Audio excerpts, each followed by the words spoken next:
Okay, so this is talk about earth sciences.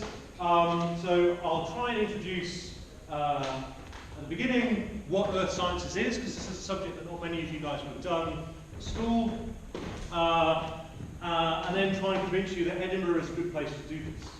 Okay, and as we go through, I'll try and introduce some of the things we do about teaching, yeah. So I guess it's quite a difficult talk to give because I think some of you will know a lot about earth sciences and know a lot about maybe the degree you want to do, and some of you won't.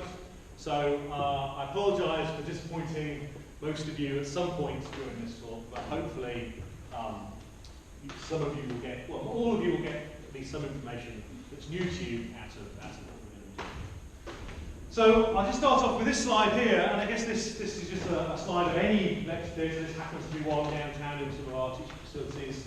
But it could pretty much go for this lecture theatre as well. But basically, everything in that room and everything in this room has either been grown on a tree, lots of wooden benches, or has been dug out of the ground by earth scientists. And that includes, things like maybe the mercury in the lights, the phosphorus that's coming those lights, the power that's powering those lights, the metal that's making the seats, in this case the wood, but even things that are grown.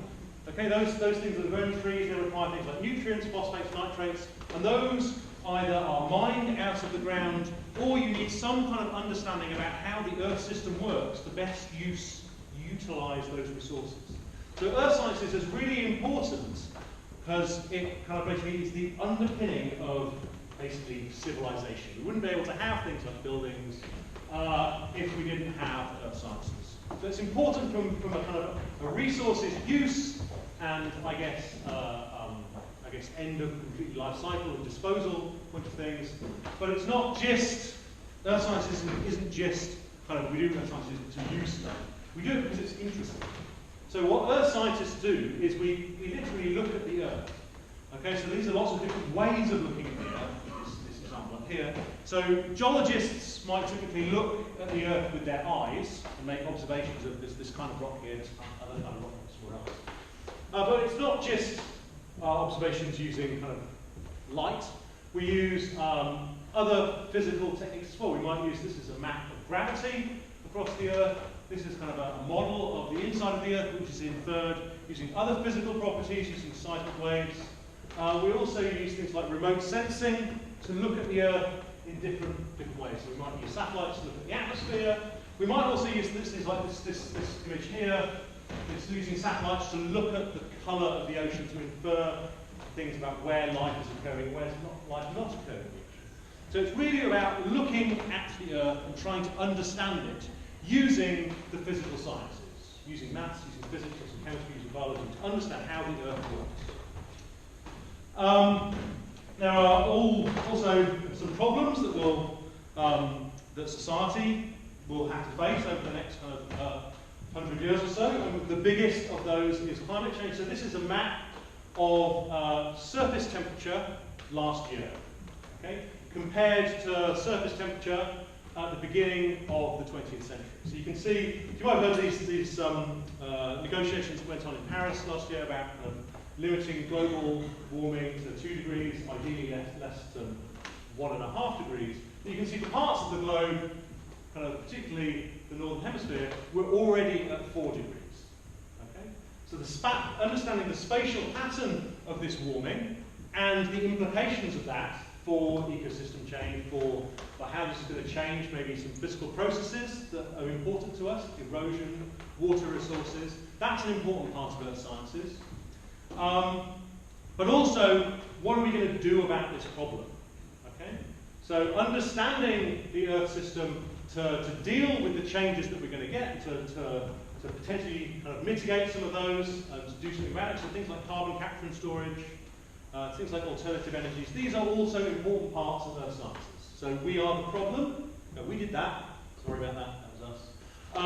Well, I guess it was kind of all of us. It wasn't just geologists. It was people that like eating Big Macs and driving cars, which is most people. So this is kind of how I view earth sciences kind of broadly. So there's a bit about earth sciences, which just we really want to understand how the Earth works. all aspects of the Earth. The deep Earth, kind of the core, how mantle convection works, right up to Earth surface processes, erosion, landscape evolution, but also the atmosphere. We're interested in the thing we live on. Okay? But nowadays it's obviously not good enough just to be interested in something for its own sake, your own intellectual satisfaction. We are important parts of resources and energy. Okay? We can't really escape from that. We need energy, we need stuff to build things out of. Okay? And Earth science is a large part of that. It's also a large part of dealing with some of the impacts of this resource use. So dealing with some of the contaminated land, waste management, things like that. That's important. Another strand is natural hazards. So this kind of fits in quite nicely to how the Earth works, but understanding how volcanoes work, why they erupt violently sometimes and not at other times. That's important. Understanding the risk from earthquakes and how that's distributed within an earthquake zone. That's a really important part of Earth sciences. So these are kind of like the broad justifications for why anybody would want to do it. And these are kind of like the problems that we're going to have in the 21st century, and kind of Earth scientists are going to be key to fixing these problems. So it's a really exciting time to be an Earth scientist, because there's going to be lots of opportunities for all you guys to help solve these problems that the world's going to have. So Earth sciences at Edinburgh. So hopefully you now think Earth sciences is interesting-ish. So Edinburgh is a good place to study the Earth sciences because basically Edinburgh is literally built on geology. Okay, so this is the castle, this is where the city of Edinburgh was founded some time ago, let's say, when it was called Dunedin. Dunedin is just a hill fort of Edin, and this is a volcanic club of Carboniferous age that the city was built. So we make use of all of this kind of geological heritage throughout our teaching in Edinburgh. Just to say a little bit more about where we actually teach across the campus and Scotland more generally. So first of all, I say we use the environment around us to do the teaching, so fieldwork is a really important part of Earth science education. And Scotland and Edinburgh is a really good place to do that, because if you look at this map, this is a geological map of Scotland, you can see there are lots of different colours all over this map. So Scotland has a huge array of different types of geological terrain. So we can use different parts of Scotland to do different parts of our teaching. We can use some of the sedimentary rocks up in Helmsdale, in the north, some of our sedimentology, paleontology there. We do volcanic work over on Mull. We do structural geology in the Highlands in Knockleven. So I think I've got lots and lots of stuff. So we go to all of these kind of places all over Scotland. Okay, throughout the degree programmes. There are also some local field trips down to the Lake District, and we also go abroad more widely, and I'll come on to that later on. So just quickly, this is Edinburgh. This is where the teaching will happen.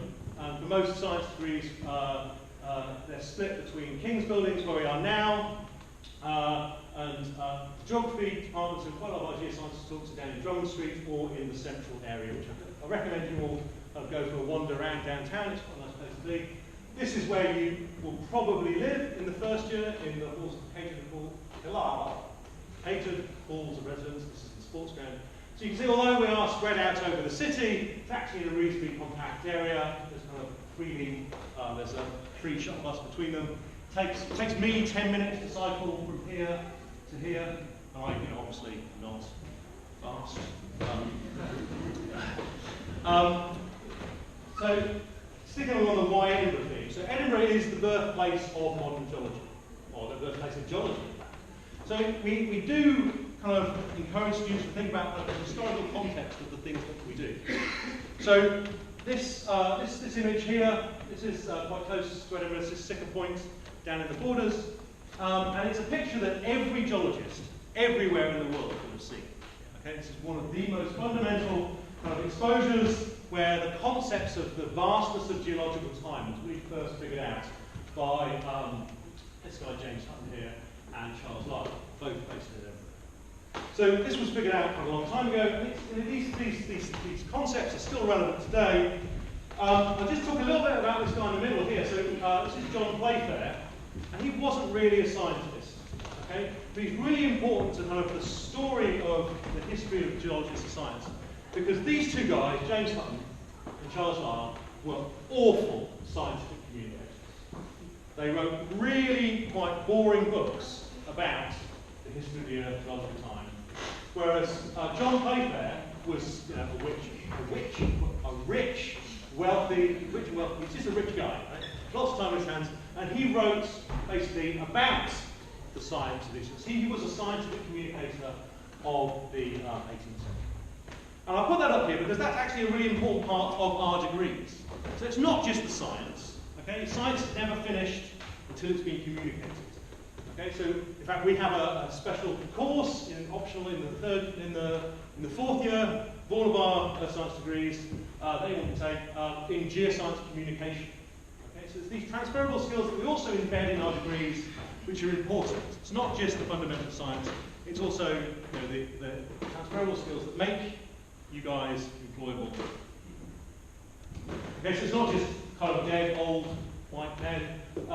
We do have a huge range of world-leading scientists at Edinburgh. Edinburgh is the largest geosciences department in the UK. It's one of the largest in the world, and we have expertise across a very, very broad range of subjects. So quite often people ask in these kind of talks or events, is it actually important that your university is good at research? Surely it's the teaching that matters. And to a certain extent, yeah, that is kind of true. But having world experts in a wide range of subjects becomes really, really useful to you in the kind of the third and fourth year, where you can find someone to do a project with in your subject area. Okay, you're not limited to the narrow interests of a small number of academics. You can find someone that's interested in what you want to be interested in. It's also good because Edinburgh is a large university, so there's a lot of basically intellectual activity going on here. Just within the School of Geosciences, we have 4 seminar series a week covering a range of subjects which students don't have to come to at all. They're really for the staff. But students are encouraged to come to those just to expand their scientific horizons, which isn't really possible at smaller universities who only have 1 seminar series a week in that subject area. So it basically allows you to have a much broader high-level education. Okay, so just some evidence of that. I mean, these were in we always have league tables in these kind of talks. I don't really like it because any university can kind of come up with a slightly different version of a league table to show them there at the top. But so broadly here, so we've got a research based on the research excellent framework, which we've heard. Results came out 2 years ago. So we are at the top of that in the metric that we choose. The universities will choose a different metric to show that they're at the top. But the metric we choose is basically a thing called research power, which is kind of the number of academics times their research quality. Okay? So we're good across a really wide range of subjects. That's important because that can be incorporated in a wide range of teaching. And this is kind of the Guardian teaching ranking. As a school, we've performed quite well in that. At this point, I should probably point out another linkage between teaching and research, in that it's a policy of Edinburgh University as a whole that you can't be hired as a researcher unless you're committed to teaching. Okay? Which is kind of novel in the kind of Russell Group universities. So all of these kind of like world-leading scientists are actively engaged in undergraduate education. Okay, so we're going to talk a little bit about the individual degree programs now. So we've got 4 main areas. We've got geology, geology and physical geography, environmental geoscience, and 3 geophysics degrees. So straight geophysics, geophysics and geology, and meteorology. Okay? For all of those, it's possible to enter directly into the second year if you don't want to do the Scottish kind of 2-year pre-honours. You can discuss more about that at the stand if you want to. I should just point out this time that there are other degrees within the School of Geoscience. There's geography degrees. Both an MA, which is focused on human geography, BSc, which is more on physical geography. There's also the ecology and environmental science, which I guess some of you were stayed on from the talk about before, if you're more interested in those kind of things. And we also run, jointly with the education, a degree in primary education and earth sciences. So I put that one on there. It's because it's good to have these interactions with other schools. And that's one of the unique features of the Scottish system, where in the first couple of years you can take courses from lots of different kind of subject areas. and that's possible with all of our degrees, a little bit less so in geophysics. We'll come on to that. So, when I took on this job of being admissions advisor, I didn't really have a clue what I was doing. So I made this diagram to try and help me understand what all of the different subject areas mean relating to each other. It's also quite useful because I think it's sometimes quite confusing. Universities use geosciences, geology, earth sciences, environmental sciences quite interchangeably, okay, meaning slightly different things. So this is kind of what the overlap means to me in Edinburgh. So we are a school of geosciences, okay, that includes kind of earth sciences, which is kind of what this is. And that's kind of geology, geophysics, and environmental science, but includes bits of ecology and also geography. And our degrees kind of match up on top of this, but we'll explain later that your degrees are a little bit more flexible, so geologists won't just do stuff in this box here. Geologists might do a little bit more geophysics, a little bit more environmental science. They could do a bit of meteorology as well. It's quite hard to draw a totally accurate Venn diagram like this. Okay, so looking at geology first. So geology is the study of the solid Earth. It's basically really wanting to understand how the Earth works. So this is kind of a geological map of the world, which is basically making visual observations of the rocks. Where are they? And what does that tell us about the processes that have occurred on the Earth? It's not limited to the Earth, so this is a map of, this is a false colour radar image of Venus. Okay, so we're also interested in how planets evolve more generally. You can kind of look at that. This is kind of, I've taken the Wikipedia entry for geology and worded it. So these are the kind of things that geologists are interested in. They're interested in kind of plate tectonics, earthquakes, volcanoes, how life evolved on Earth from kind of just simple molecules all the way up to complex life forms, dinosaurs. Everyone likes dinosaurs. We have an environmental geoscience degree, okay, which is similar to the geology degree in that students here are interested in studying how the Earth works, but here we're focusing in on the part of the Earth where life resides, and how that part of the Earth, the oceans, the terrestrial, aquatic ecosystems, soils, things like that, how they are controlled and so the amount of life is mediated by interactions with the solid Earth. So the kind of subjects that, so this is again this image of the ocean colour, which is kind of a proxy for how much algae is in the ocean. The greener the ocean, the more algae. Okay? And one of the questions that environmental geoscientists kind of ask is, why is there loads of life here and here, but not up here?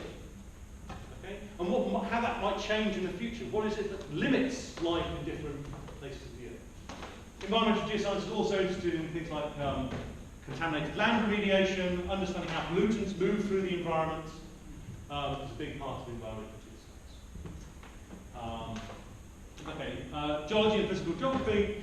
In this case, it's kind of a nice halfway house between geography and geology, as the title might suggest, and it's really based on a physical understanding of how these processes work. So I guess the difference between a straight geography course and the geology and physical geography course is that a geographer might be just describing how the process, the observation process, whereas this degree is more looking at the physics of the processes that are happening. So it's a lot more, it's not a lot more, it's a little bit more quantitative than a straight geology degree. It's a little bit more restrictive in terms of the courses with respect to geography. So geography is almost a free-for-all, you can choose whatever you want. But in this degree program, we really kind of make sure that you've got the grounding in how the Earth works as a physical and a chemical system before we kind of let you loose and kind of on some of the larger problems of risk from volcanoes and hazards. Particularly remote sensing. Okay, so that's quite a quantitative subject, being able to use satellite data quantitatively to explain observations of the Earth.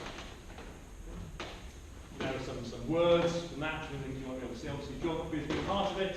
Physical things like hazards, volcanoes are a big part of that course. so that this has a field trip to Iceland in the optional fifth year, which we'll come to. Okay, so geophysics. So I put geophysics is, we had a bit of a discussion whether that should be an apostrophe or not. But I put physics is here because there are 3 different degree programs that you can choose from. One that's focused just on geophysics, one that brings in a bit more geology, and one that brings in meteorology as well. And we have the meteorology option because that really follows some of the research interests of some of our staff. So one of the scientists I showed up earlier, Gabby Hergel, is one of the lead authors of the IPCC reports on climate change. So that degree brings in a lot more atmospheric sciences, atmospheric physics, atmospheric chemistry, climate prediction, that kind of thing. Whereas the more geophysics and geology options are really about still looking at the Earth and wanting to understand how it works. But instead of looking at it with our eyes, we look at it with physics.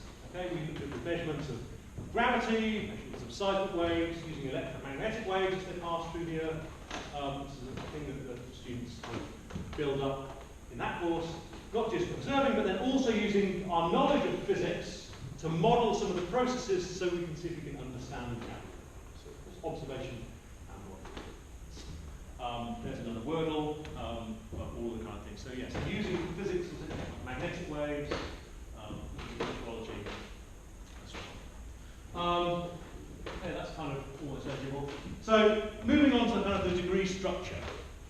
So I think most degrees in Edinburgh have this kind of pre-honours, then honours split. So in the first 2 years, you do basically introductory courses, and there's a differing amount of flexibility there depending on what degree you're doing. We'll come to that a bit. There is an option of direct or fast track entry. So you essentially miss the first year, you have fewer options, sometimes no options. You just do the core courses for your subject, and then you move on into the honours. So in the third year, we basically are building skills, knowledge. So in the fourth year, you can do a project, either a research project or a mapping dissertation or something like that, where you end up with a BSc. All of the degrees except for environmental geoscience have the option of doing an integrated master's, where you take that research project basically a little bit further, you might do a different project. And basically, it's almost like the first year of a PhD or a master's program. Okay?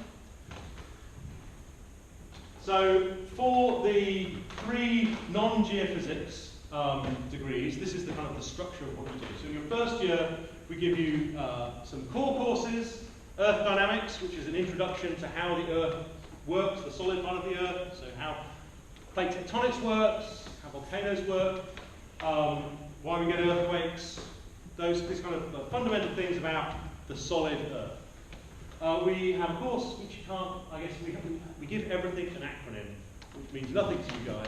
Earth Dynamics, IGR, which is Introduction to Geological Record, Evolution of the Living Earth.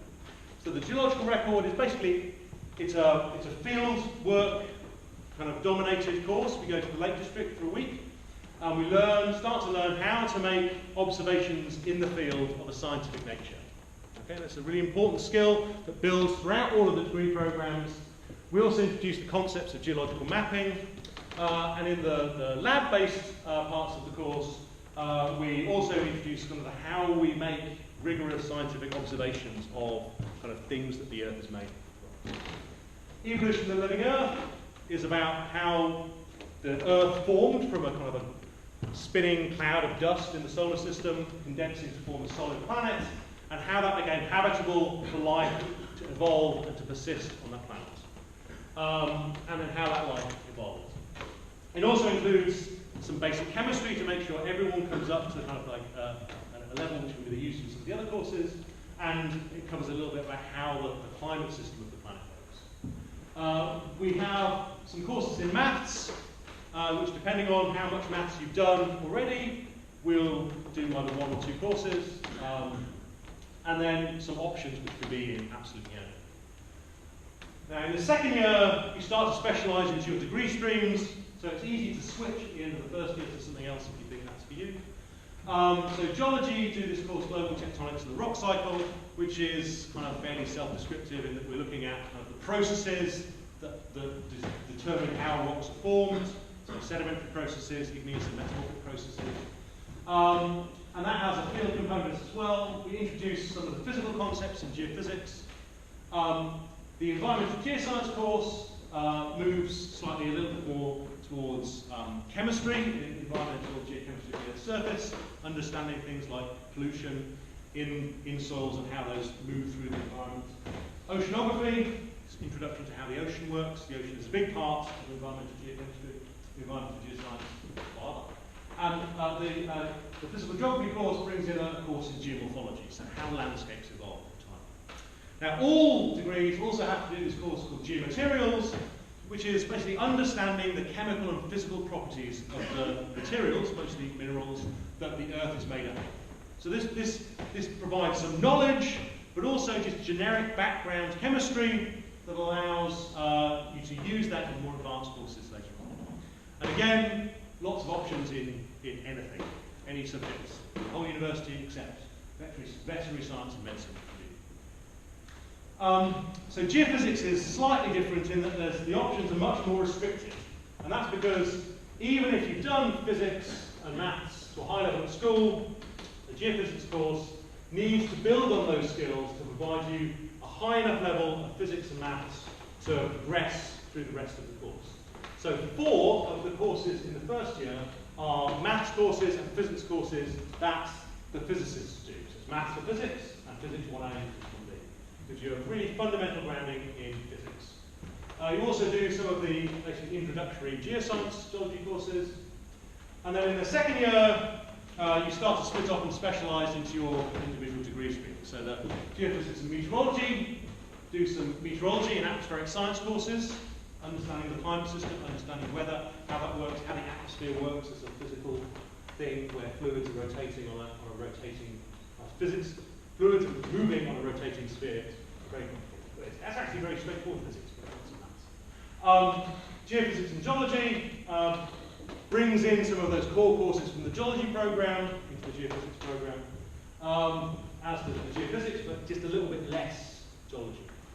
And then we have 2 courses which are basically higher level physics of the Earth, which is a little bit takes introduction to geophysics on to the next level, and more maths, so dynamics and vector calculus. So this is bringing on in maths to a further level to make sure that you've got the quantitative skills to do the degree program. So looking at moving on to the 3rd year, so I'm not going to go through all of these courses because there's many of them. For most of our degree programs, we really restrict the options you can do. Because what we're trying to do is build you knowledge and skills. Okay? To make sure that you've got the capability to do your independent research projects and the high-level courses in the course. So I'll just take the example of geochemistry and data analysis here. So this is a course that brings together some geochemical theory about how we can use chemistry to tell us about Earth processes. And that's the theory part of the course. But we also bring in transferable skills into this. So there's a large component of programming in that course. We make sure that you have the programming and data analysis skills to do your research projects later on. We also have lab work in that, where you're working in teams. Okay, so there's some transferable skills there in terms of group working, which is really important for your employability later on in life. And then in the 4th year, you have a substantial component of your final mark is made up of your independent dissertation, which is either a mapping dissertation if you do geology, or a research lab-based or computer-based project if you're doing the other degree programs. We do have, each degree program has some core courses, which kind of ties together the degree program quite well, bringing in core concepts that you've got from the 3rd year, taken to a little bit high level. But a large part of the final year are options that you can take from other degree programs or outside of ecology maybe, and geography. Hi, Earth Sciences? Oh, Earth Sciences? Okay. So, talking about teaching. So, I mentioned earlier that basically, if we're interested in the Earth, going outside and looking at it is absolutely fundamental. Okay? And we do a lot of that at Edinburgh. Okay, so we do a lot of field work in Scotland because it's really fantastic geology. It's some of the best places in the world in Scotland to look at geology. We also go to not Scotland because sometimes it rains So we go to places, so the Environmental Geoscience go to Jamaica, the other degree programs go to places Spain, Cyprus. If you go on and do a 5th year, an integrated masters, Iceland is the current field trip that on the subject of kind of internationalness, all our degree programs have the option of a year abroad in the 3rd year. Now, some of these are so these are places where we've set up a direct link with another university and made sure that the courses match. You're not limited to these places. You can go anywhere in the world, but you'd be responsible for making sure that you keep doing the right courses. So when you come back in the 4th year, you're not completely lost. So this is a good thing, not just for the people that go away, because it's an exchange program. So international students come to Edinburgh. And that's good for our students that are already here, because it gives them that experience of basically meeting people from different cultures. New Zealand, I guess, is a culture. So it provides that kind of extra element of kind of transferable skills, working in groups with new people that you don't know. Okay? And that's really important. Our students get a lot out of our international visiting students. Just quickly, a little touch on teaching and learning. So I guess this is a lecture, and there's a lecturer standing at the front, and you're learning. And quite a lot of the teaching is like that, at least in the first 2 years, but it's absolutely not the best way for students to learn, and we know that. So quite a lot of the assessment and the teaching is done in practicals, where you have a lot more engagement with the teacher or the demonstrator. It's done in project work, so we use a wide range of different learning methods, okay, to try and get across our kind of messages. And I guess key to that again is fieldwork, where you are interacting with the lecturer kind of on a sometimes quite intense, kind of hiking up a mountain, kind of keeping it alive kind of way. So yes, we use a broad range of teaching and assessment methods. So it's not just final exams and coursework handed in, it's all kinds of different things. But this is kind of really quite keen on these transferable skills, particularly moving into the 3rd and 4th year. These are really important parts of your education. And talking of that, so the university has this kind of, I guess, autonomous department called the Institute of Academic Development, and they basically can provide training to students kind of outside of the department setting on things like study skills, how to revise better, how to take better notes, how to do a better presentation, how to write a better essay, how to reference properly, all of these things which are kind of useful for students. But it's not just for students. So the IAD, because it's an acronym, we like acronyms, also helps staff develop as better teachers. Okay? So they run training courses, workshops, online learning things for staff to improve how we teach. And this forms a big part of how people like me are assessed by our bosses. So stuff very seriously. So Edinburgh also quite keen on student support. Okay, so I guess the take-home message that students are kind of in the middle, and there's lots of support. And the support has got really 3 strands. There's academic support, there's pastoral support, kind of, I guess, emotional or mental health support, that kind of stuff, and also administrative kind of support. So starting with the academic stuff, each student has a personal tutor, and that personal tutor in Geosciences should be with you throughout the whole degree program, and they're there to make sure that you're doing well, you're progressing with the degree, you're making the right choices. I guess we don't tell you what to choose for your options, that's completely up to you, but to make sure that you're at least thinking about what you make choices. But it's not just the tutor, they have a whole range of things behind them, so the academic development people. There's also a big peer support network, particularly in Geosciences, because students go away on field trips together. So there's a lot of organised by students helping of each other, kind of looking at basically students in the year below and helping them with kind of getting on with courses and learning. We have a dedicated student support coordinator for Earth Sciences. So this is someone that basically looks after your pastoral well-being. You can still go and chat to your personal tutor if you feel comfortable doing that, if you have a problem with anything. But the university realises that all academics aren't necessarily the most approachable people, so we have a separate system where students can go to another person that is actually trained as a counsellor and is good at this kind of stuff. And they have a huge array of resources to help them do that, behind them through the Students' Union, through the chaplaincy, through the university as well. Okay? So there's a lot of help for you if you have problems. And then there's things like, the other side of the thing is basically technical admin stuff in terms of when is the deadline, I can't remember. So where's my timetable, or how do I save files to the computer, or so we have information services, which is kind of an unfortunate acronym now, and they are really good at basically providing technical support for you to do your work. Okay, so they do things like every student gets kind of access to Microsoft Office for free, huge amount of cloud storage space, and we have a number of online systems actually now that are helping people kind of like organise their courses. So all of course materials are provided online through services provided by these things, and also like background readings, things like that. Quite a lot of the course texts are available online through the library now, so you don't have to go buy all the books. Moving on to what you do at the end. Okay, so I guess some of you might be interested in what you will do with your degree when you finish. So our graduates are employable. Okay.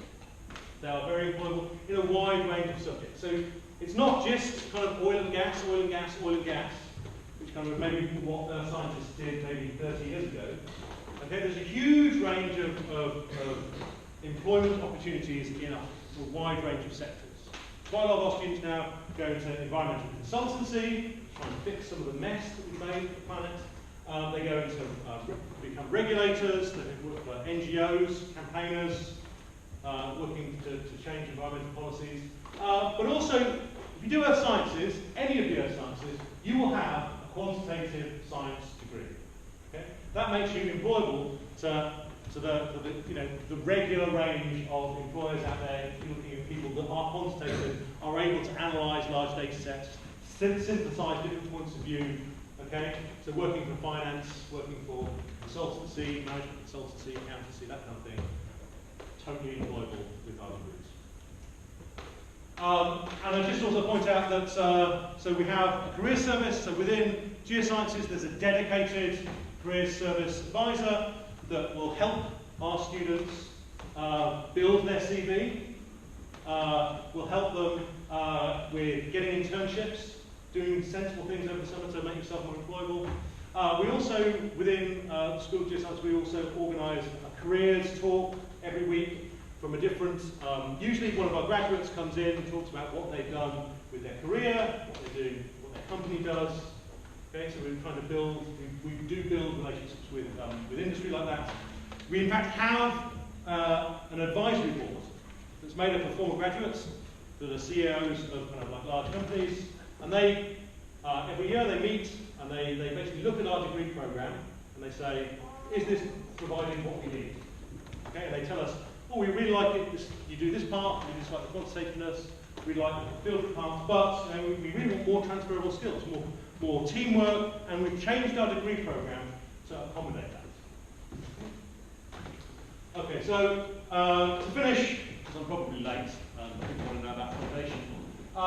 Why earth science at Edinburgh? Okay, well, earth science is amazing. I mean, I find it quite hard to understand why people don't want to do earth science, but that's what it is. It's a really fundamental science about understanding the planet we live on.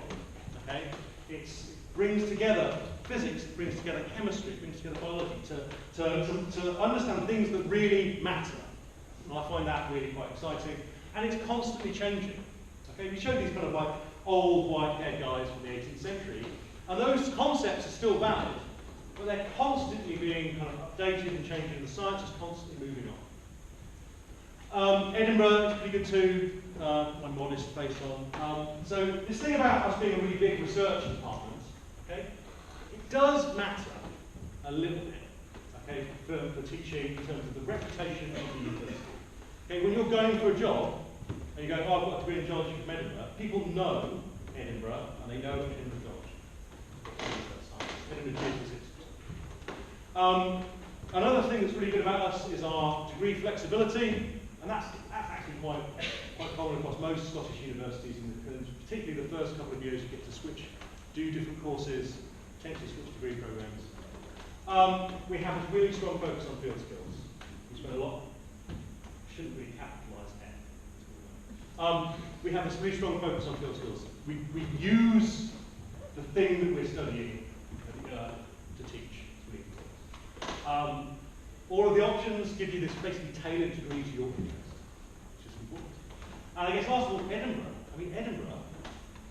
Why would you not want to live in Edinburgh? So I lived in other cities. I went to another university as an undergraduate, and I had a really fantastic time. Okay? I hear Edinburgh is a really fantastic place to live as a student. I certainly love living here. There's always something cultural going on. I'm sure the culture that I'm interested in is probably similar to the culture you're interested in, maybe slightly different. But it's a really fantastic place to live as a student and as a worker. And also, Edinburgh is not surrounded by barren wasteland. It is surrounded by this fantastic country of kind of geological and environmental awesomeness. Okay, so please apply to Edinburgh and please apply to Geosciences. Okay, so if you have any questions, I think I can answer them now if I don't run out. That's me, Alex Thomas. That's the email address you can email. And I think I'm giving a talk. We'll go around to the nearest geology building after this talk. If you'd like to come along to that, then that's fine. We'll be meeting outside on the steps of this building. Okay, let's meet up.